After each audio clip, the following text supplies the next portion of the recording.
એટલે જિંદગીની અંદર કોઈ બી ડાક વગાડતું હોય ને એને તમે પગે ન લાગો ને તમે હું કોને માંડવામાં આવ્યા બરાબર નથી.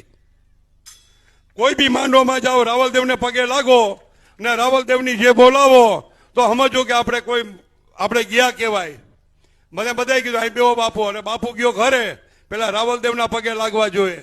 જો તમારા શરીરમાં રાવલદેવ ડાક વગાડીને તમારા શરીરમાં માતાજી લાવતા હોય ને તમે રાવલ ગયો, ધર્મેશ રાવલ કઈ કલાકાર નથી, એ એક માતાજીનો ઉપાસક છે. ડાક વગાડવું કઈ નાનીમાંના ખેલ નથી.